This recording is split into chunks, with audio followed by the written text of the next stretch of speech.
The Avengers have fought a lot of bad guys over the years, but despite having a rogues gallery as long as your arm, only a handful of villains have actually made their way to the big screen. And only one of them can even be said to truly be an Avengers villain first and foremost: Ultron. First appearing in 1968, Ultron has been resurrected again and again and again and again. So many times that you'd need a master's degree in Marvelology to catalog them all. The character's constant design changes means the talented people in charge of adapting him for 2015's Avengers Age of Ultron had their work cut out for them in terms of coming up with a great cinematic design. Fortunately, Charlie Wen, former head of visual development at Marvel Studios, was up to the challenge. Wen sat for an exclusive interview to go over all the ins and outs of designing the movie version of the homicidal robot that Marvel fans love to hate. When he first appeared in 1968's Avengers number 54, Ultron didn't have a name, much less any distinct design.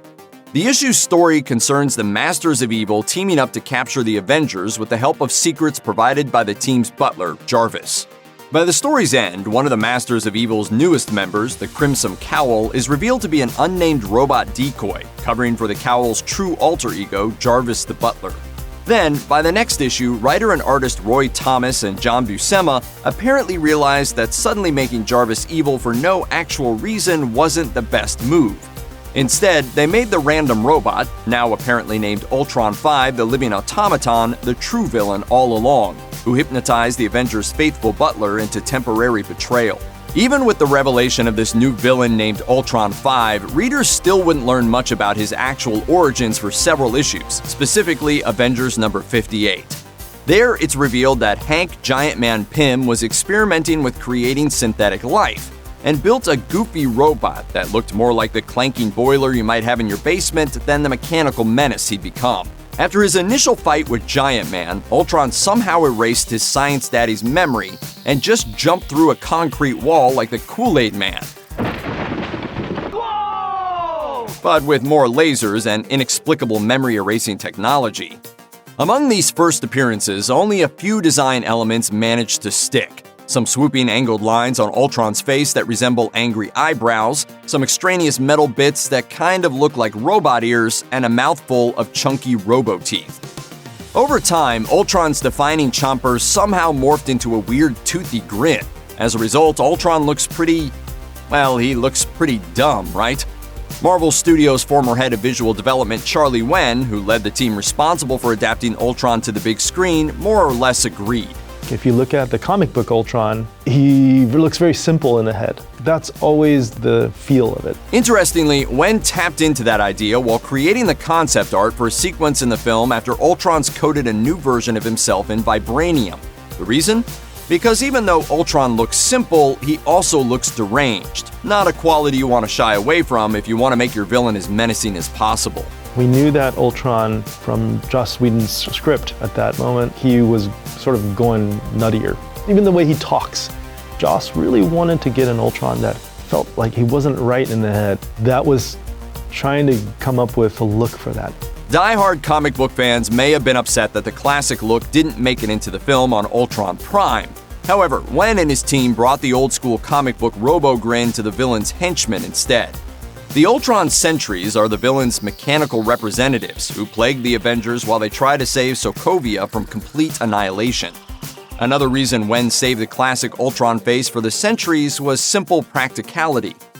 Discussing the classic comic book look for Ultron's face, Wen pointed out the difficulties that would come from trying to put it on your main bad guy. You're getting many design challenges here. One is like, how are you going to animate that face? You're not going to get a lot of expression from that either. And he needs to talk, he needs to express. So it's not surprising that the Sentries got the grin rather than Ultron Prime. The Ultron Sentries are basically cannon fodder, disposable bad guys the heroes can chew through while trying to get to the real villain. They didn't need to do much beyond fight and die, meaning that they were the perfect vehicle for the classic look. Wen and his team had to find lots of new angles and explore tons of different ideas to bring Ultron to the big screen, including a much more human-looking version of the mad robot villain, which is on display in these 3 side-by-side images. To explain his approach in these concept art images, Wen referred back to some of Ultron's most famous lines from his introduction in the film. And I was tangled in strings. Had to kill the other guy. Character-wise, he's more of like a evil Pinocchio. You know, I want to be alive. I want to be a real boy. I mean, Ultron wants to be a real person. I mean, he's becoming more and more real, but sort of his circuits are messed up. You know, things are getting crossed. How do you get that across in his expressions? We knew we needed to have a face that can have subtle expression. We did a lot of focus on how those plates can move, what can make it feel like it's expressing in certain ways, and how does it form. There's so much to try to figure out in that, and that's why it took such a long time. Ultimately, it's pretty tough to translate a design like Ultron's to the movies, but Wen worked to transform the character from a goofy comic book robot to a dangerously intelligent foe. With that in mind, this concept image clearly communicates the character's intelligence and lurking menace.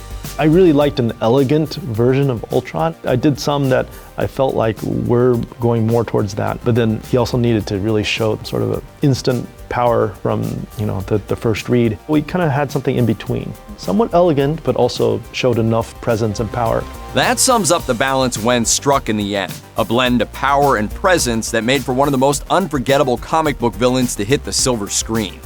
Thanos and his fancy glove may be all the rage these days, but don't forget that Ultron was nearly too much for the Avengers to handle, and he didn't have a fancy magic glove he could use to snap himself to victory either. Check out one of our newest videos right here, plus even more exclusive Looper videos with Charlie Wen about the creation of the Marvel Cinematic Universe are coming soon. Subscribe to our YouTube channel and hit the bell so you don't miss a single one.